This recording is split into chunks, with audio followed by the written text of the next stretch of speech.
अस्सलाम वालेकुम नाजरीन, आप देख रहे हैं नया पाकिस्तान और मैं हूं शहजाद इकबाल। बलूचिस्तान के जिले बोलान में मुसाफिर ट्रेन जाफर एक्सप्रेस पर कलअदम दहशतगर्द तंजीम BLA के हमले के बाद जहां सियासी क़यादत की जानिब से इस हमले की मजम्मत की जा रही है और इस खतरे से मुस्तकिल तौर पर निपटने के लिए कौमी इत्तफाक राय की जरूरत पर जोर दिया जा रहा है, वहीं आज पाक फौज के तर्जमान ने अपनी प्रेस कॉन्फ्रेंस में इस हमले से जुड़े कुछ अहम हकायक और तफसीलात सामने रखी हैं और इस दहशतगर्द हमले के मनसूबा साजों, हैंडलर्स और स्पॉन्सर्स की निशानदेही करके दहशतगर्दों से दहशतगर्दों की तरह निपटने का अज़म का इजहार किया है। DG ISPR lieutenant general Ahmad Sharif Chaudhry ने आज इस्लामाबाद में वजीर आला बलूचिस्तान सरफराज बुख्ती के हमरा प्रेस कॉन्फ्रेंस में बताया कि इस वक्त दहशतगर्दों के पास कोई यरगमाली नहीं है। हमले में शुरू से लेकर आखिर तक 26 अफराद शहीद हुए, जिसमें 18 फौजी जवान शामिल हैं, जबकि 354 यरगमाल 3 मरहलों में बाजियाब हुए। तर्जमान पाक फौज ने कहा कि ट्रेन हमले के फैसला कुन ऑपरेशन के दौरान एक भी मगवी नहीं मारा गया, जबकि सिक्योरिटी फोर्सेज ने 33 दहशतगर्दों को हलाक किया। 33 टेररिस्ट जो से वो जहन्नम वासिल हुए इस ऑपरेशन में। तादाद इनकी ज़्यादा थी। ये जिस तरह मैंने आपको ऑपरेशन जो अनफोल्डिंग बताई, तो जब इन्होंने ट्रेन से उनको निकाल के हॉस्टेजेस कर लिए और बैठा लिए, तो एक स्मॉलर ग्रुप को इन्होंने इधर छोड़ दिया एंड द लार्जर ग्रुप जो है that started moving towards back towards the mountains and we were observing it. At no time they took any hostages into any hideouts. जो ये जा रहे थे आगे की तरफ, वो खुद ये जा रहे थे जिनको हमने न्यूट्रलाइज किया, उनके साथ कोई हॉस्टेजेस नहीं थे। तो जो भी जो हॉस्टेजेस थे ये उसी साइट पे मौजूद थे। आप जो गेम्स के बात कर रहे हैं कि गेम्स के rules, they will be dealt in the way a person needs to be dealt, जो कि इंसान को, मासूम लोगों को रोडों से, बसों से उतार के ज़िबा करते हैं, उनको उसी तरह डील करेंगे हम जैसे वो डिजर्व करते हैं डील करना। The total casualties so far are 26. Of these 26 shaheed, the 18 passengers were from Army and FC. DG ISPR ने यह भी बताया कि इस हमले के तमाम ताने बाने अफगानिस्तान से मिलते हैं और इसका मरकजी स्पॉन्सर हमारा मशरकी पड़ोसी है। भारतीय मीडिया ही इन दहशतगर्दों की सपोर्ट में झूठा प्रोपेगेंडा कर रहा था। इस पूरे अमल के दौरान जब ये दहशत वाकया चल रहा था, तो ये जो दहशतगर्द थे अपने हैंडलर से, जो कि अफगानिस्तान में था, उसके साथ कम्युनिकेशन में थे। This is yet another incident of terrorism, जिसकी जो लिंकेजेस हैं वो हमें अपने पड़ोसी मुल्क जो साथ अफगानिस्तान है वहाँ पे मिल रही है। कि ये वेरी रिसेंटली ये जो लेफ्ट पे खारजी बदरुद्दीन है, ये बेटा है नायब गवर्नर सूबा बागदीस का, और यहाँ पे ये तश्कील में आके खारजी जो है मारा गया। ये जो है खारजी मुजीबुर रहमान, ये अफगानिस्तान की आर्मी में एक बटालियन कमांडर है। लेकिन ये जो बलूचिस्तान में ये जो वाक़या है और इससे पहले जो दहशतगर्दी के वाक़यात हैं, वी अंडरस्टैंड कि इसका जो मेन स्पॉन्सर है योर ईस्टर्न नेबर। ये जो जाफर एक्सप्रेस ट्रेन का वाक़या हुआ है, this is a continuity of the same policy, the same sponsor, that from where it was engineered and from where it was being pushed कि ये काम करने। DG ISPR कह रहे थे कि बलूचिस्तान में जाफर एक्सप्रेस पर होने वाला हमला पाकिस्तान में भारत की दहशतगर्द ज़हनियत का तसलसल है, जबकि कल वज़ारत ख़ारजा के तर्जुमान ने भी पाकिस्तान में दहशतगर्द हमलों के पीछे भारत का हाथ होने की बात की थी। इसके अलावा आज जब DG ISPR से सवाल हुआ कि क्या कलअदम BLA का ये हमला इंटेलिजेंस की नाकामी थी, तो लेफ्टिनेंट जनरल अहमद शरीफ चौधरी ने इस तासुर को मुस्तरद करते हुए कहा कि इंटेलिजेंस मालूमात की बुनियाद पर कई हमलों को नाकाम बनाया जाता है, मगर उन्हें शोहरत नहीं मिलती। इस इलाके में भी अमूमी थ्रेट था, कोई मखसूस थ्रेट नहीं था कि किस वक्त ट्रेन पर हमला होगा, इसलिए इस वाक़े को इंटेलिजेंस की नाकामी कहने पर एहतियात करनी चाहिए।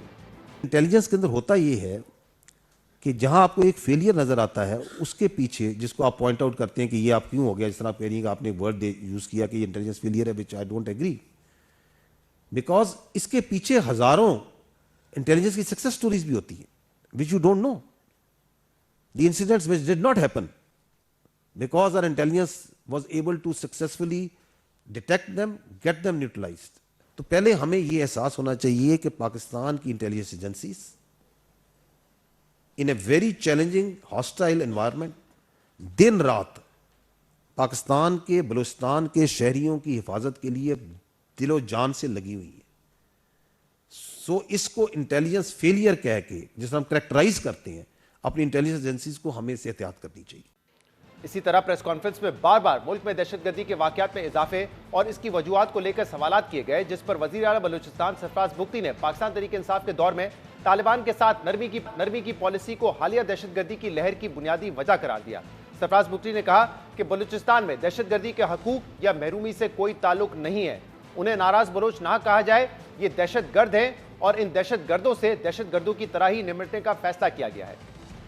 पिछली हुकूमत में जब एक इम्पीचमेंट की पॉलिसी आई थी, टीटीपी की सूरत में हम देख रहे थे कि उनको जेलों से निकाला जा रहा था, आबादकारी की बातें हो रही थी, same practice was done in Balochistan. वो जो टेररिस्ट ग्रुप्स थे, जो सेपरेटिस्ट ग्रुप्स थे, उनके कितने सारे ऐसे कमांडर्स थे जिनको जेलों से छोड़ा गया और उन्होंने वापस जाके कैंप्स एस्टैब्लिश कर लिए और वो कैंप्स एस्टैब्लिश करके दोबारा रियासत। तो ये जो एक इम्पीचमेंट की पॉलिसी थी वो भी एक मेजर रीजन है। जितने भी ये बलोच सेपरेटिस्ट ग्रुप्स आपको बड़े लिबरल कहते हैं, बट वहां बलूचिस्तान में they are in hand and gloves with these खवारिज। इनका इत्तेहाद किसने कराया? इन सब की मैं कहता हूं ना कि नानी एक है, तो वो नानी जो है वो इंटेलिजेंस कहते हैं, तो वो रॉ है। इस लड़ाई का ना बलोचियत से कोई ताल्लुक है, ना राइट से कोई ताल्लुक है। प्योरली ये इविल फोर्सेस हैं, टेररिस्ट हैं, जो खुदा न खास्ता पाकिस्तान को न सिर्फ डिस्टेबलाइज करना चाहते हैं जबकि पाकिस्तान को वायलेंस के जरिए तोड़ना चाहते हैं। तो इनको एज अ टेररिस्ट ही ट्रीट करना चाहिए और एज अ टेररिस्ट ही ये फैसला हुआ है इनको ट्रीट किया जाएगा। वजीर आला बलूचिस्तान सरफराज बुख्ती और DGI-SPR की इस प्रेस कॉन्फ्रेंस के बाद अब सारी नजर इस बात पर है कि रियासत पूरे मुल्क बिलखसूस बलूचिस्तान और खैबर पख्तूनख्वा में दहशतगर्दी से निपटने के लिए क्या पॉलिसी तरतीब देती है। वजीर आजम ने कल कौमी यकजहती और सबको साथ बिठाने की बात करते हुए ऑल पार्टीज कॉन्फ्रेंस बुलाने का ऐलान किया था। इसलिए अब देखना होगा कि हुकूमत ये APC कब बुलाती है और इस APC में मुस्तकबिल को लेकर क्या बात होती है। जबकि ये बात भी अहम है कि जहां एक तरफ हुकूमत चाहती है कि दहशतगर्दी के खतरे से निपटने के लिए मुत्तफिका कौमी लाएअमल बनाया जाए और इसके लिए तमाम सियासी जमातों को साथ बिठाया जाए, मगर इसके साथ ही हुकूमती वुज़रा दहशतगर्दी के वाकयात में इजाफे की वजह पाकिस्तान तहरीक इंसाफ हुकूमत की पॉलिसियों और जाफर एक्सप्रेस हमले को लेकर पाकिस्तान तहरीक इंसाफ पर सहूलतकारी के इल्जामात लगा रही है। वज़ीर आज़म शहबाज शरीफ ने कल अपने खिताब में दहशतगर्दी के वाकयात में इजाफे की वजह पाकिस्तान तहरीक इंसाफ की हुकूमती पॉलिसियों को करार दिया था, जबकि वजीर दफा ख्वाजा आसिफ ने पाकिस्तान तहरीक इंसाफ पर रियासती इदारों के खिलाफ नफरत अंगेज मुहिम चलाने का इल्जाम लगाया था। और आज वजीर मुमलिकत बराए दाखिला तलाल चौधरी ने कौमी असम्बली से खिताब में कहा कि जिन्होंने सोशल मीडिया पर इदारों के खिलाफ मुहिम चलाई उनके खिलाफ भी कार्रवाई होगी। जिस तरह BLA के साथ सलूक किया जाएगा वही सलूक BLA के सहूलतकारों के साथ भी किया जाएगा। हम इन तमाम मामलों पर बात करेंगे और इसके लिए हमें ज्वाइन किया है state for interior and narcotics control Talal Chaudhry ने। तलाल साहब बहुत बहुत शुक्रिया वक्त देने के लिए। तलाल साहब, आज जो DGI-SPR और चीफ मिनिस्टर बलूचिस्तान सरफराज बुख्ती साहब की प्रेस कॉन्फ्रेंस थी उसमें उन्होंने बताया कि फैसला हो चुका है कि दहशतगर्दों से दहशतगर्दों की तरह ही निपटा जाएगा। जरा बताइएगा आगे कैसे बढ़ेंगे, क्योंकि ये एक बहुत मैसिव लेवल की एस्केलेशन थी BLA की जानिब से और आज ये बताया गया कि इसमें इंडिया और अफगानिस्तान से भी इसके ताने बाने मिलते हैं। क्या हिकमत अमली होगी, क्या स्ट्रेटेजी होगी आगे बढ़ने के लिए? रहमान रहीम, देखिए कल वजीर आजम तशरीफ लेकर गए कोयटा और वहां पर उनके साथ चीफ ऑफ आर्मी स्टाफ और वहां पर एक बड़ी डिटेल मीटिंग हुई जो सियासी क़यादत है बलूचिस्तान की, जिसमें अपोजिशन की जमातें भी थी, हुकूमती जमात के लोग भी थे और वहां पर लंबा सेशन हुआ जिसमें आर्मी चीफ ने बड़े मुदल्लल जवाब दिया, जिससे बहुत ही तसल्ली और तशफ़ी वहाँ की सियासी क़यादत की और हुकूमत की भी। वहाँ पर ही वज़ीर आज़म पाकिस्तान ने ये फैसला किया कि एक तो सिक्योरिटी फोर्सेस को जो बजट भी चाहिए होगा वफाक सिर्फ देगा, लेकिन हर सूरत दहशतगर्दी से पाकिस्तान के हर कोने से अब ख़त्म करना है, पहली प्रायोरिटी ये होगी। और साथ वज़ीर आज़म पाकिस्तान ने यह भी फैसला किया कि इसके लिए एक APC भी वो बुलाएंगे और इसको जिसके लिए वर्किंग जो है वो जारी है और उसके बाद APC बुलाने के लिए। और इसी पर यह फैसला भी वहाँ पर हुआ कि रियासत माँ जैसी होती है, लेकिन माँ जैसी के लिए होती है जो बच्चे अपनी रियासत को तस्लीम करते हैं, जो रियासत के कवानीन के आगे सरनगू करते हैं, जो रियासत के आगे करते हैं, हथियार उठाते हैं, उनके लिए वही सलूक होगा जो किसी बागी के साथ हो। और ये भी साथ था वजीर आजम के, और वहां जाकर बहुत सारी सिक्योरिटी की जो मालूमात मिलने से ये बड़ी क्लैरिटी आई कि जिस तरह यहाँ बढ़ा चढ़ा के पेश किया जा रहा है, बलूचिस्तान में ऐसे मसला नहीं है, और ये कोई इंसर्जेंसी नहीं है, ये दहशतगर्दी है, ये टुकड़ों में है। और बीएलए और टीटीपी जो दहशतगर्दी इस वक्त केपीके में है, इनमें फर्क सिर्फ इतना है कि एक ने दाढ़ी रखी हुई है और एक ने दाढ़ी नहीं रखी हुई, और दोनों का एक मकसद है। हैंडलर्स इनके बैरून मुल्क है, इनकी ट्रेनिंग बैरून मुल्क है, इनकी फंडिंग वहां से होती है। इनकी मकसद है कि पाकिस्तान को किसी तरह से रोका जाए पाकिस्तान में, क्योंकि बहुत बड़े प्रोजेक्ट इन्वेस्टमेंट हुई है और जिसका फायदा बलोचियों को और बलोचिस्तान को आइंदा सालों में होने वाला है, और पाकिस्तान को खुसूसन। तो ये सारी चीजें इसलिए की जा रही हैं कि पाकिस्तान की इकोनॉमी और डिफॉल्ट से बचने के बाद अब बातें हो रही है कि पाकिस्तान आगे बढ़ने को जा रहा है। बहरहाल इसके लिए बिल्कुल से फैसला है कि जो बागी है उसको बागियों की तरह डील किया जाएगा, हथियार उठाने वाले को कोई नरमी नहीं बरती जाएगी। तलाल साहब, आपने कहा कि इनके स्पॉन्सर्स बाहर बैठे हुए हैं, ताने बाने आज बताया गया कि अफगानिस्तान से मिलते हैं। अब अफगानिस्तान हुकूमत को तो हम बार बार कह चुके हैं कि आपने खुद दुआ मुआहदे में ये कहा था कि अफगानिस्तान की सरजमीन जो है वो दहशतगर्दी के लिए इस्तेमाल नहीं होगी, लेकिन वो हमारे कहने के बावजूद उनकी सरजमीन इस्तेमाल हो रही है। फिर इंडिया पे हम माजी में भी इल्जाम लगाते रहे, कुलभूषण उसका एक सबूत भी हमारे पास मौजूद है। तो इस थ्रेट से कैसे डील करेंगे, कैसे ये मेक श्योर करेंगे कि इंडिया की तरफ से पैसा फंडिंग ना दी जा रही हो, उनकी सपोर्ट ना हो? अफगानिस्तान को कैसे रोकेंगे उनकी सरजमीन इस्तेमाल करने से? देखिए, इसके दो कंपोनेंट्स हैं। एक तो दहशतगर्दी की जंग जीतने के लिए बड़े जरूरी है। पहला सबसे ये है कि सिक्योरिटी फोर्सेस के पीछे पॉलिटिकल फोर्सेस यक जुबान हो के एक बयानिए के साथ खड़ी हो, और ये जंग हर सूरत इंशाल्लाह जीती जाएगी। उसी तरह जैसे 2013 से 18 के दरमियान मियां नवाज शरीफ की गवर्नमेंट में खड़े हुए और जंग हमने जीती। दूसरा कंपोनेंट इसका ये है, इंटरनेशनल जो फोर्सेस हैं उनसे बातचीत होगी। 2018 के बाद उन्होंने पाकिस्तान को दहशतगर्दी की जंग जब एक जीत गई दुनिया, तो हमें तना छोड़ दिया।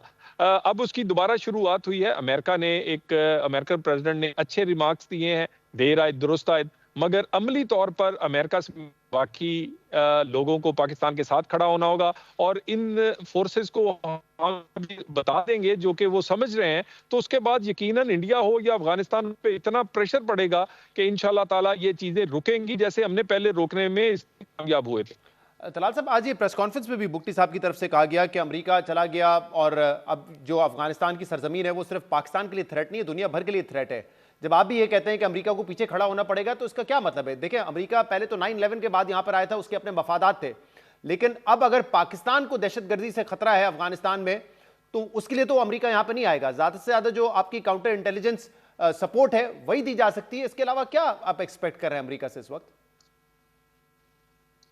देखिए, यकीनन इंटेलिजेंस की सपोर्ट है, बाकी बहुत सारी ऐसी चीजें हैं टेक्नोलॉजी के हवाले से, फिर इसी तरह लॉजिस्टिक के हवाले से, जिसमें दुनिया को कंट्रीब्यूट करना पड़ेगा। इसलिए कि ये दुनिया की जंग है, जो अगर पाकिस्तान इसमें नाकाम होगा तो दुनिया गैर महफूज होगी, और दुनिया की ये को गैर महफूज होने से बचाने के लिए जंग फ्रंट लाइनर के तौर पे पाकिस्तान लड़ रहा है। यानी अगर हमने कोई बंदा यहाँ से पकड़ दिया है या किसी को एलिमिनेट किया है, तो उसका सारा बैक फ्लैश हम पर आता है, और इसी तरह हम साए में है ये दहशतगर्दी।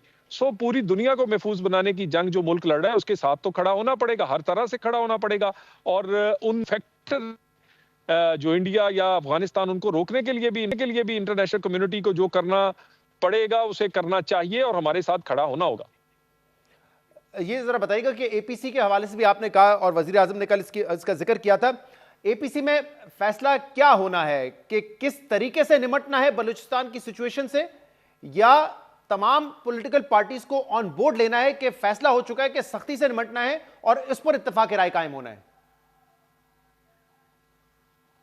देखिए, यकीनन ये तो फैसला क्लैरिटी है इसमें कि ये बिल्कुल सख्ती से निपटना है। और लेकिन अगर जितने ऑन बोर्ड सियासी क़यादत को लेना है, और क्योंकि सियासी क़यादत अगर अपनी सिक्योरिटी फोर्सेस के खड़ी होगी तो ये जंग जल्दी जीती जाएगी। और इसके लिए कंसेंसस, और इसके लिए नेशनल एक्शन प्लान में खड़ा किया था सबको पीछे। इसी तरह कोशिश करेंगे कि वो कौमी जिम्मेदारी पूरी करें सारी पार्टियां, और वो नेशनल एक्शन प्लान की तरह एक फिर पूरा मिलकर एक प्लान बनाकर हम इसको लड़ें, और इसको जंग समझे, किसी एक सियासी पार्टी की जंग नहीं। अब तलाल साहब, इसमें तो कोई दो राय नहीं है कि मुल्क में जो दहशतगर्दी हो या इवन जो एक्सट्रीमिज्म हो, रियासत को जरूरी है कि उससे सख्ती से निपटे। लेकिन अब बलूचिस्तान के मसाइल के हवाले से कहा जाता है कि कॉम्प्लेक्सिटीज है वहां पर। एक तो देखिए वो लोग हैं जो रियासत के साथ खड़े हुए हैं, फिर वो लोग हैं जो कि रियासत मुखालिफ खड़े हुए हैं, जैसे जिनका आपने भी जिक्र किया, या बीएलए जैसी तंजीमें हैं जो जाफर एक्सप्रेस जैसे वाकयात करती हैं, उनके लिए भी जाहिर सी बात है जमीन तंग कर रही होगी, उनको उनके साथ किसी किस्म की बातचीत तो नहीं हो सकती। लेकिन बलूचिस्तान में एक और मामला भी है जो कि सियासी मामला है। ऐसे बहुत सारे लोग हैं जो रियासत पाकिस्तान को मानते हैं, लेकिन उनके ग्रीवेंसेस हैं, वो समझते हैं उनको उस तरह से हुकूक नहीं मिले जो उनको मिलने चाहिए थे, और उनका पॉइंट ऑफ व्यू ये है कि उस वजह से भी बहुत सारे लोग जो हैं फिर वो शामिल हो जाते हैं, बागियों के साथ चले जाते हैं, दहशतगर्दों के साथ जाके मिल जाते हैं। तो वो दरवाजा बंद करना पड़ेगा। इस हवाले से क्या अप्रोच होगी हमारी फिर? देखिए, ये मल्टी प्रॉम स्ट्रेटजी होगी, और इसमें जहां पर सियासी कोई कमी कुताही है, उस पर एडमिनिस्ट्रेटिव कोई लूप होल्स है, वो पूरे करने पड़ेंगे। और जो आप बात कह रहे हैं, बिल्कुल ग्रीवियंस अगर हो तो सुनी जा सकती है, लेकिन ग्रीवियंस उसी आ सकती है जो पाकिस्तान के आइन को, पाकिस्तान की रियासत को तस्लीम करता है। जिन लोगों ने हथियार उठा लिए या रियासत को तस्लीम करते ही नहीं है, उन्होंने ये ग्रीवियंस जो है इसको बहाना बनाया है।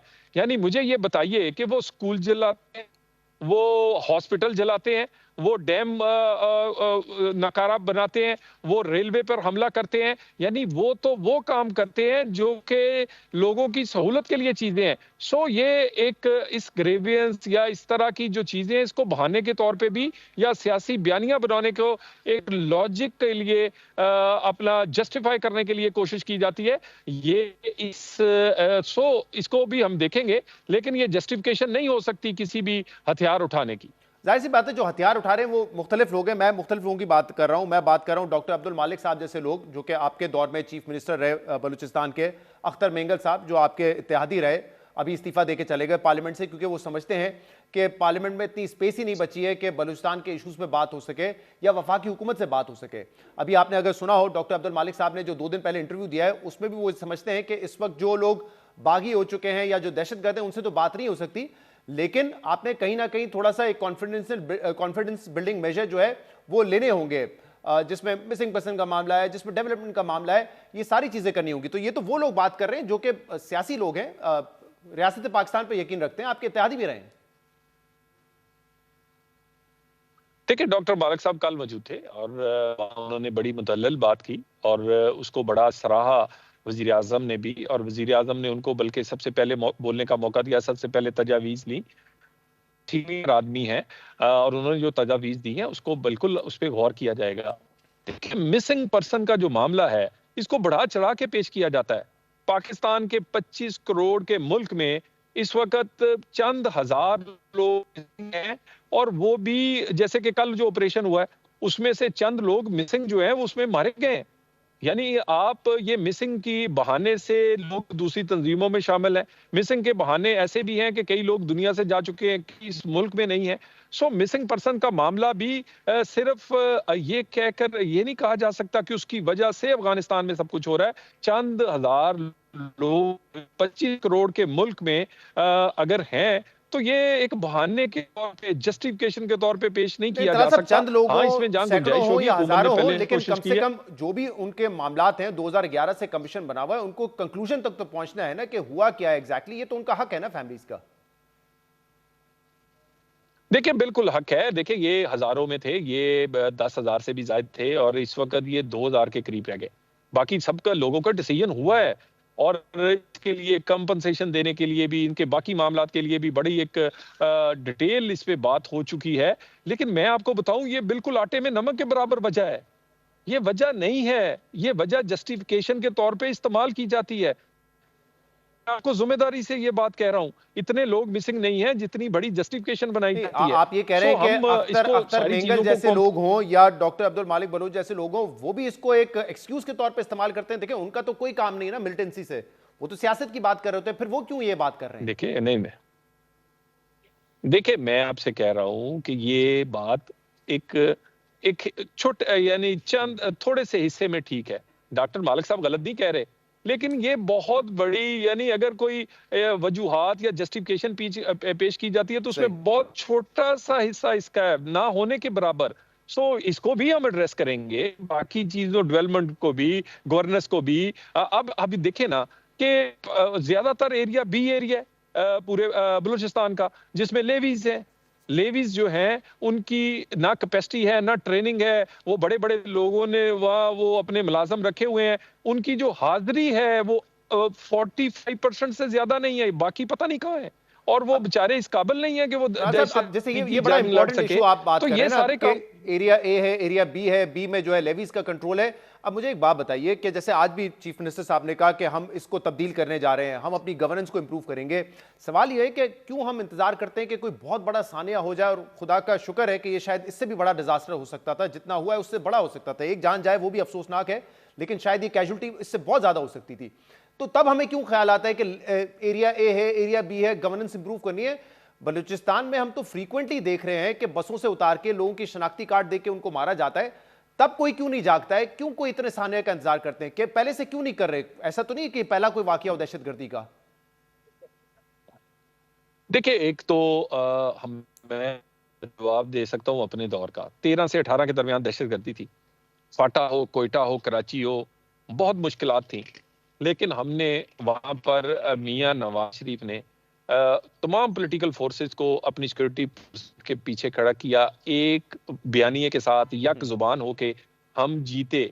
उसके बाद डिसकंटिन्यू कर दिया गया वो सारी चीजें। यानी नेशनल एक्शन प्लान का भी आपने सुना होगा पीटीआई के दौर के 4 साल में कि कोई अपेक्स कमेटी का इजलास हुआ है या नेशनल एक्शन प्लान पे। आप हमारे दौर की जरा अखबारें और अपने टीवी निकाल के देखें, हर दूसरे दिन बड़ी खबर नेशनल एक्शन प्लान के बारे में होती थी। लोगों का फोकस था। मैंने आज भी फ्लोर ऑफ द हाउस कौमी असेंबली में कहा है कि नेशनल एक्शन प्लान में हमने नेम एंड शेम करने के लिए नहीं, एक दूसरे बताना है, हमने काम करना है।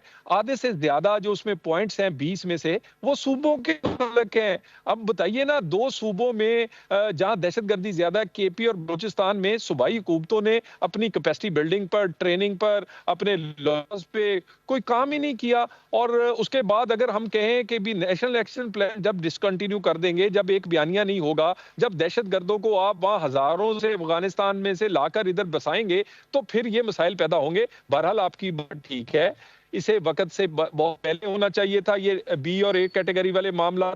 अब अगर होने जा रहे हैं तो अभी भी हमें सबकी सपोर्ट चाहिए, क्योंकि ये पाकिस्तान के लिए है, ये किसी को यानी कोई ये सियासी एजेंडा नहीं है। लेकिन तलाल साहब, अब 3 साल से तो आपकी हुकूमत है ना, और 3 साल से हम देख रहे हैं कि आदाद शुमार दहशतगर्दी के हवाले से वो बिगड़ते जा रहे हैं। इनफैक्ट जो अभी रिसेंटली एक लिस्ट आई थी उसमें बताया गया था कि बुर्किना फासो के बाद पाकिस्तान दूसरे नंबर पर है।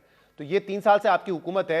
ये कहा जाता है कि हजारों अफगानिस्तानियों को लाके यहाँ पे बसाया गया। एक तो वो पीटीआई इमरान खान साहब के दौर में वो सारे मुआहदे हुए, लेकिन एग्जीक्यूशन आपके दौर में हुई और उसमें भी हजारों लोग तो नहीं आए। तो इस चीज को क्या हम बहुत ज्यादा एग्जैजुरेट करके बता रहे हैं, या ये फैक्चुअल बात है कि हजारों लोग यहां से लाके बसाए गए? देखिए, ये मिनिमम इसकी तो 40,000 के करीब लोग बनते हैं। ये आप उसके बाद उन्होंने आके ये यहाँ जो सब कुछ किया, और इसमें जेट ब्लैक हैं कई टेररिस्ट। जेट ब्लैक ऐसे लोग हैं जो कि वहां की, अफगानिस्तान की और यहाँ की जेलों से दौड़े हुए हैं। वो यहाँ पर जेट ब्लैक डिक्लेयर हुए थे, दौड़े हुए किए, यहाँ तो उसके हमने खुद बाद रिलीज भी किए थे। जब यहाँ तो हमने खुद रिलीज भी किए। नहीं, देखिए, मैं आपसे कह रहा हूँ, देखिए, अफगानिस्तान से लाकर बसाना ये और इसी के साथ नेशनल एक्शन प्लान पे अमल नहीं, और उसके बाद आपने अपनी गवर्नेंस जो है, यानी जो सीटीडी है, जो काउंटर टेररिज्म का सबसे बड़ा एक अदारा है, वो केपीके में उसकी किराए की बिल्डिंग में है। हालांकि केपीके को एक एनएफसी अवार्ड का पिछले 20 साल में 600 अरब रुपया मिला है, 600 अरब रुपया। और सीटीटी डिपार्टमेंट किराए की बिल्डिंग में है। पंजाब का देखें जो शहबाज शरीफ साहब ने नया था, ये आज से 10 बात साल दुरुस्त पहले, है कि सूबों स्टेट को ऑफ द अपनी आर्ट कैपेसिटी कैसे बिल्डिंग दहशत करनी है, चाहे वो पुलिस की हो चाहे सीटीडी की हो। एक और बात जो मालिक साहब ने उस दिन भी कही वो है कि जो लीडरशिप है बलूचिस्तान की वो सामने नहीं आती। अगर हैंडपिक्ड लोग जो हैं वो इलेक्शन जीत के सामने आएंगे तो फिर जाहिर सी बात है जो बलूच लीडर्स हैं, जो नेशनलिस्ट लीडर्स हैं, उनकी स्पेस कम होती है। और शायद ये वो लीडरशिप है जो कि एक काउंटर नैरेटिव दे सकती है दहशतगर्दी का, इंसर्जेंसी का। लेकिन अगर उनको ही मार्जिनलाइज करके पीछे कर दिया जाएगा तो फिर कौन आवाज उठाएगा? देखिए, जो लीडरशिप इस वक्त अवेलेबल है और जो पाकिस्तान को तस्लीम करती है, पाकिस्तान के आइन को मानती है, वो लीडरशिप को हम सारी को टेबल पर बैठाने की कोशिश करेंगे। उनको हम सबसे तजावीज़ लेंगे, उनकी सबसे मदद लेंगे। लेकिन उनकी ज़िम्मेदारी भी है और कि सियासी इख्तलाफ अपनी जगह, लेकिन ये मामला पाकिस्तान का है, ये मामला बलूचिस्तान सबका है। पाकिस्तान तो इसमें मेरी गुजारिश ये है कि इसमें अब आप लोगों को ये बताना है कि कौन अपनी जिम्मेदारी पूरी कर रहा है कि नहीं। ये नेशनल मीडिया को और आपको चाहिए कि पिन पॉइंट करें। आप नेशनल एक्शन प्लान पे, आज मैंने कौमी असेंबली में भी कहा है कि भी आप हमारी कारकर्दगी हुई रोज बहस करें बेशक, लेकिन जिनकी हुकूमत है, आप मुझे कह रहे हैं कि 3 साल से हुकूमत है। भाई हमारी लिमिटेशंस है, केपी में हमारी हुकूमत नहीं है पिछले 3 साल से। बलूचिस्तान में तहदी है और कभी वहां असेंबलियां टूट जाती हैं, कभी बन जाती हैं। या सियासी पार्टीज हो, उनको एक यूनिफाइड अप्रोच की जरूरत है, जैसे माजी में भी देखी गई है। लेकिन आज अगर आप फ्लोर ऑफ द हाउस ये कहते हैं, बीएलए और पीटीआई को एक ही सफ में खड़ा करके कहेंगे कि बीएलए के साथ, पीटीआई के साथ नाम लिए बगैर, शायद आपने कहा कि सोशल मीडिया पे जिस तरह की कैंपेन चलाई गई वो उनका भी वही हाल होना चाहिए जो बीएलए का होना चाहिए। जब आप इस तरह के कंपैरिजन ड्रॉ करेंगे, कहां एक दहशतगर्द तंजीम, डेजिग्नेटेड दहशतगर्द हैं जो कि 450 लोगों को मगवी बना रहे हैं, उनमें से कई लोगों को कत्ल कर रहे हैं, उसको आप अगर कंपेयर करेंगे सियासी जमातों से तो फिर यूनिफिकेशन कैसे नजर आएगी हमें? देखिए, मेरी गुजारिश ये सुने कि कुछ लोग पहाड़ों से हमलावर हैं, पाकिस्तान के निहत्थे औरतों, बच्चों और सरकारी मुलाजमीन पे अगवा कर लेते हैं, और उसी वक्त कुछ लोग सोशल मीडिया से उन सिपाहियों पर हमलावर हैं जो उन लोगों को बचाने की कोशिश कर रहे हैं और अपनी जान दे रहे हैं। ये सहूलतकारी है। यानी अगर आप मीडिया पर बैठ के ये तासर दें, जैसे कि आप बहुत बड़े एंकर हैं, बड़ा चैनल है आपका, कि जैसे जो दहशतगर्द है वो वहां जीत रहे हैं, या आप ऐसी कुछ करें कि जिससे जो दहशत फैलाना चाह रहे हैं उसको ग्लोरीफाई करें, या वो तो अगर ये ग्लोरीफाई करते हैं, ये जो हमारी सिक्योरिटी फोर्सेस हैं उन्हें डिस्करेज करते हैं और उनको और दहशतगर्दों को ग्लोरीफाई करना, उनकी दहशत जो फैलाना चाहते हैं उसमें मदद देना सहूलतकारी है। ये आप सहूलतकारी, अगर आप ये कहते हैं कि ये सहूलतकारी नहीं, एक ने बंदूक पकड़ी हुई है और एक अपने सोशल मीडिया से वही काम कर रहा है, तो मेरा ख्याल है हमें इस पे ये भी देखना होगा और नेम और शेम करना पड़ेगा। तलाल साहब, इसमें कोई शक नहीं है, पर्सनली मैं समझता हूं कि इस तरह के जो भी कौमी वाकयात होते हैं, सानियात होते हैं, उस पर कोई सियासत नहीं होनी चाहिए। लेकिन माजरत के साथ, जब पीटीआई की हुकूमत थी, उनके वुज़रा आके बैठते थे और दिखाते थे कि देखिए ये अकाउंट इससे ट्वीट हुआ है, इसके ताने बाने इससे मिलते हैं। वो ख्वाजा आसिफ साहब की तकारीर दिखा रहे होते थे जिसमें वो कहते थे कि दो सूबों में अलहदगी की बातें हो रही हैं। तो मतलब ये तो एक सर्कल ही है ना जिसमें फिर हम घूमते जा रहे हैं। नहीं, बिल्कुल नहीं भी, बिल्कुल आपने मैं मुनासिब कंपैरिजन नहीं किया। यानी हेलीकॉप्टर में एक जनरल साहब और शहीदों तो ये कैंपेन चलाते हैं, 9 मई आपके सामने है। आप जो इस वक्त के सिपा सलार हैं उनके बारे में कैंपेन जो है वो आपके सामने है। उसके बाद आप इन मौके में ट्वीट्स देख लें। आप पीटीए के ऑफिशियल अकाउंट से जब जाफर एक्सप्रेस का मामला हुआ उसकी ट्वीट जरा पढ़ के दिखाएं उनको।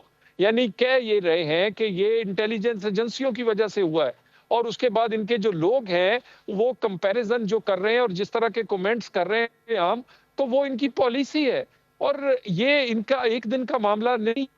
ये देखते हैं कि ये अब क्योंकि रियासत के लिए बड़ा नाजुक मामला है, यहाँ पर हिट करेंगे तो शायद रियासत ब्लैकमेल हो जाएगी, यानी आपको ये जो आप बात करें ये बिल्कुल नहीं होना चाहिए। ऐसे ऐसे जो भी जिन लोगों ने भी इस तरह की गैर जिम्मेदाराना ट्वीट इस मौके पे किए वो बिल्कुल नहीं होनी चाहिए, उसकी हौसला शिकनी होनी चाहिए और इस तरह के कंपैरिजन नहीं होने चाहिए। बिल्कुल मैं कह रहा हूं कि लेकिन तरा साहब इस तरह के कंपैरिजन भी नहीं होने चाहिए कि एक सियासी पार्टी को आप बीएलए से मिला के रख दें। उसमें भी कुछ लोग होंगे जिन्होंने, जैसे सलमान अकरम राजा है, पहले दिन उन्होंने कहा कि यकजहती की बात की, उन्होंने एपीसी की बात की, तो मेरे ख्याल से कंपैरिजन एक्सट्रीम लेवल के दोनों तरफ से नहीं होने चाहिए ना।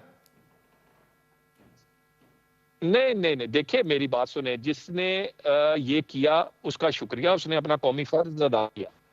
लेकिन अगर आपके ऑफिशियल अकाउंट से ऐसी स्टेटमेंट्स आएंगी और उसके बाद आप ऐसे वहाँ नरेट करेंगे चीज़ें, और फिर याह्या खान पार्ट 2 और मुजीबुर रहमान और फिर अफगानिस्तान, क्या कहते हैं, बलूचिस्तान को आप जोड़ेंगे इसी तरह ही बांग्लादेश से, और फिर बाकी चीज़ें, और अपनी सिक्योरिटी फोर्सेस को आप कहेंगे कि आपकी वजह से हो रहा है। वो जान भी दे रहे हैं, वो रेस्क्यू भी कर रहे हैं, वो वहां पर जो मुमकिन है कर रहे हैं, और आप उन्हीं को कह रहे हैं कि आपकी वजह से हो रहा है, और आप दहशत की हौसला अफजाई और ग्लोरीफाई कर रहे हैं। बहुत बहुत शुक्रिया, बहुत बहुत शुक्रिया। ये ऐसे सानियात होते हैं, ऐसे वाकयात होते हैं कौमों में जब जरूरत इस बात की होती है कि आप सियासत से बालातर होके एक साथ खड़े हों ताकि जो दुश्मन है, जो असल दुश्मन है, उससे मुकाबला किया जा सके। प्रोग्राम में एक ब्रेक शामिल करते हैं, मजीद बात करेंगे। Stay with us.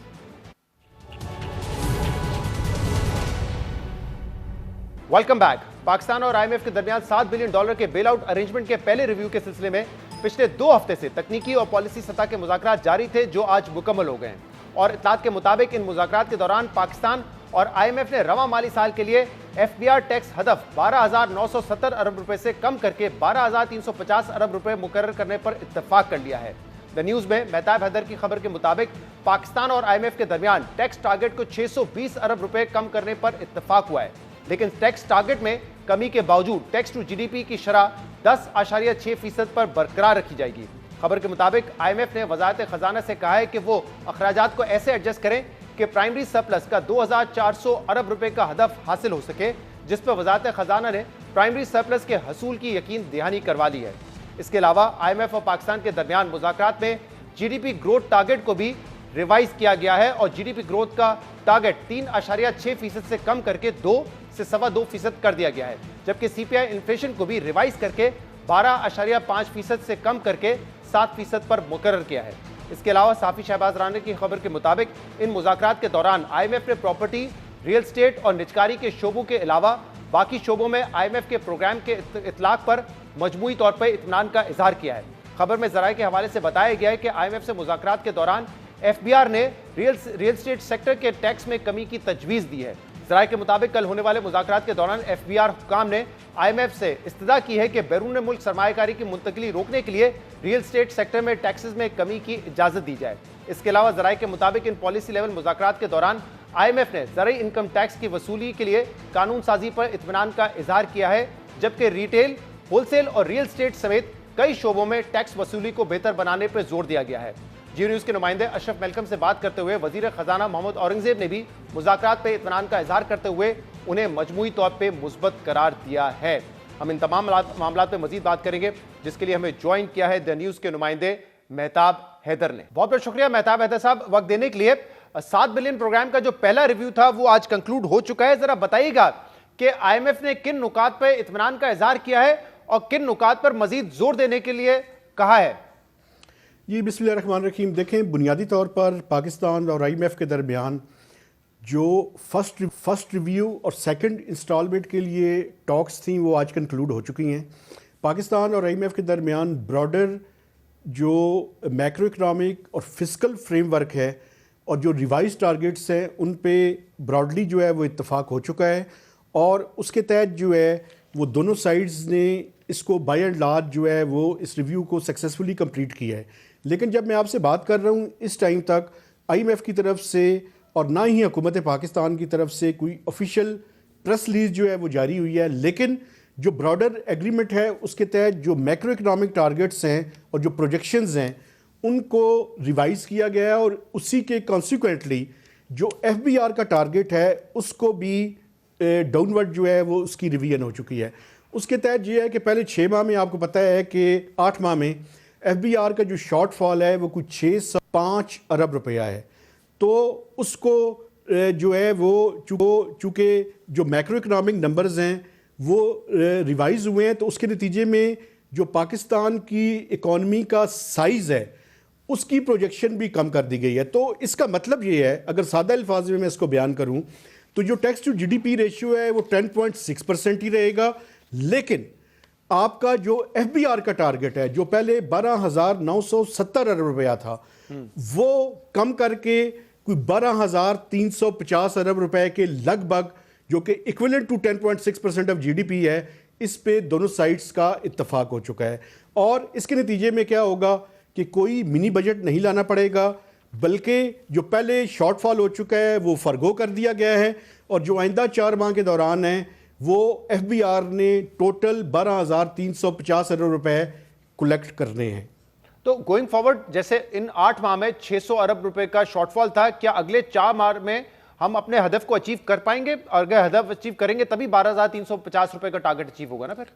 जी बिल्कुल, आप ठीक कह रहे हैं। देखें, जो इस टाइम एक तो ये जो टारगेट डाउनवर्ड रिवीजन हुई है, अगर उसमें थोड़ा सा बैकग्राउंड बताऊं तो जो नॉमिनल ग्रोथ है, जो कि बेसिकली रियल जीडीपी ग्रोथ और इन्फ्लेशन का नंबर होता है, तो ये दोनों नंबर भी रिवाइज हुए हैं। और ख़ासकर इन्फ्लेशन आपको पता है कि वो डाउनवर्ड ट्रेजेक्ट्री की तरफ है, तो उसके नतीजे में पहले कोई 12.5% का टारगेट था ऑन एवरेज, उसको कम करके कुछ 6 to 7% के लगभग रिवाइज कर दिया गया। और इसी तरह 3.6% रियल जीडीपी ग्रोथ का टारगेट था, उसकी भी डाउनवर्ड रिवीजन हुई है। तो इसके नतीजे में जो ओवरऑल एफबीआर की कलेक्शन है उसके ऊपर अथॉरिटीज़ का ये क्लेम है कि जो रिवाइज टारगेट है ये वो अचीव करने में कामयाब हो जाएंगे। चूंकि आज ही आपने देखा कि सेल्स टैक्स का एक इलेक्ट्रॉनिक मॉनिटरिंग का एक नोटिफिकेशन जो है वो जारी हुआ है, तो उसके नतीजे में हम इन्फोर्समेंट के ज़रिए और इफेक्टिव मॉनिटरिंग के ज़रिए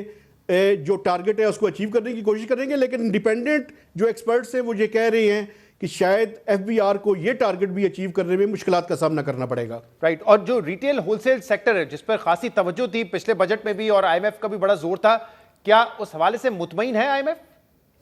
देखिए, आईएमएफ इस पे मुतमईन है, और इसमें मैं समझता हूं कि 2 चीजें जो है वो बड़ी इंपॉर्टेंट है। एक तो जो प्रोडक्शन है उसकी इलेक्ट्रॉनिक मॉनिटरिंग, उन्होंने फैसला किया है कि इसको तमाम सेक्टर्स के ऊपर, जितनी भी गुड्स और मैन्युफैक्चरिंग सेक्टर के ऊपर जो है ये सिस्टम जो है वो लागू किया जाएगा। इसके साथ साथ जो पॉइंट ऑफ सेल है, पीओएस है, उसको भी मुख्तलिफ सेक्टर्स के ऊपर एक्सपेंड किया जाएगा, ताकि जो रिटेल स्टेज पे या होलसेल पे और मैन्युफैक्चरिंग सेक्टर है उसकी इफेक्टिव मॉनिटरिंग हो और ज़्यादा से ज़्यादा जो है वो टैक्स जो है वो इकट्ठा किया जा सके। इसीलिए आपको याद होगा कि लास्ट बजट में 236G और H वो रिटेलर्स जो कि टैक्स नेट के अंदर नहीं होंगे उनका टैक्स रेट में इजाफा किया गया था, और उसमें टैक्स की कलेक्शन भी जो है वो बेहतर है, उसको भी बेहतर किया जाएगा। और साथ साथ ये मॉनिटरिंग जो है और रिस्क जो ऑडिट सिस्टम है उसके तहत ज़्यादा से ज़्यादा ऑडिट भी किए जाएंगे और इफेक्टिव ऑडिट किए जाएंगे। तो इसके नतीजे में एफबीआर ने और हुकूमत पाकिस्तान ने ये बताया है कि 250 अरब रुपए जो है वो ओवरऑल जो पूरा माली साल है इसके दौरान कलेक्ट होंगे, और इसी के नतीजे में जो है वो टारगेट के करीब पहुंचने में एफबीआर का क्लेम है कि उसे मदद मिलेगी। और मेहताब साहब, आपकी खबर में यह भी था कि जो प्राइमरी सरप्लस का टारगेट है 2400 अरब रुपए, उसको कम नहीं किया गया है, और कहा है कि जो एक्सपेंसेस हैं उसको इस तरीके से एडजस्ट किया जाए कि जो प्राइमरी सरप्लस का टारगेट है वो अचीव हो। तो ये कैसे मुमकिन होगा? देखिए, बुनियादी तौर पर ये जो डेट सर्विसिंग है उसको एक्सक्लूड करके प्राइमरी सरप्लस जो है वो निकाला जाता है। तो डेट सर्विसिंग में तो आपको पता है कि चूंकि इंटरेस्ट रेट नीचे आया है तो उसके नतीजे में कोई 1.3 ट्रिलियन की सेविंग्स है। लेकिन आईएमएफ का ये है कि आप डेट सर्विसिंग के अलावा बाकी जो प्राइमरी सरप्लस का एग्री टारगेट है उसको कम ना करें।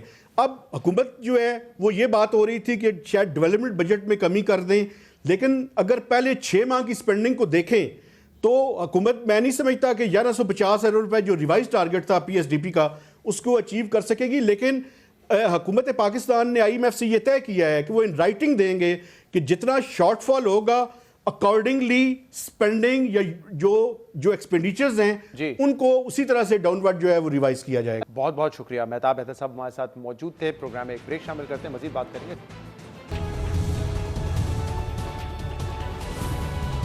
Welcome back. इंडस हॉस्पिटल पिछले 20 साल से सेहत और उम्मीद की अलामत बनकर पाकिस्तान भर में लोगों को आला मयार की तिबी सहूलियत फराहम कर रहा है। इंडस हॉस्पिटल का मिशन एक सेहतमंद माशरे की तश्कील है जहां सबको यकसा और मेयारी इलाज की सहूलियात मुयसर हों। यह पाकिस्तान का वाहिद निजी हॉस्पिटल है जो खतरा गुर्बत से नीचे जिंदगी बसर करने वालों को सेहत की मुकम्मल मुफ्त सहूलियात फराम करता है। इंडस हॉस्पिटल के इस वक्त मुल्क भर में 10 से ज्यादा हॉस्पिटल्स, 3 फिजिकल रिहैबिलिटेशन सेंटर्स और 4 रीजनल ब्लड सेंटर्स काम कर रहे हैं। इसके अलावा Indus hospital and health care network के जेर इंतजाम मुल्क भर में 100 से ज्यादा प्राइमरी केयर मराकज और 8 से ज्यादा टेली हेल्थ सेंटर्स भी काम कर रहे हैं। इंडस हॉस्पिटल तिबी सेहत की सहूलियात का वो मरकज है जिससे हर माह 5 लाख से ज्यादा मरीज मुस्तफीद होते हैं, जबकि इंडस हॉस्पिटल के नए मंसूबे के तहत ओपीडी की सालाना गुंजाइश 4,30,000 अफराद से बढ़ाकर 12 लाख की जा रही है और इमरजेंसी सहूलियात 2 से 5 लाख मरीजों तक बढ़ाने का मंसूबा है। जहां एक तरफ इंडस हॉस्पिटल की अवामी खिदमात काबिल तारीफ है, वहीं हॉस्पिटल के क़याम की तारीख भी दिलचस्प है। कराची बोरी बाजार में 1987 में एक धमाका हुआ था जिसमें 70 अफराद जहां भाग और 300 से ज्यादा जख्मी हुए थे और यही हादसा पाकिस्तान के सबसे बड़े मुफ्त हॉस्पिटल की बुनियाद बना।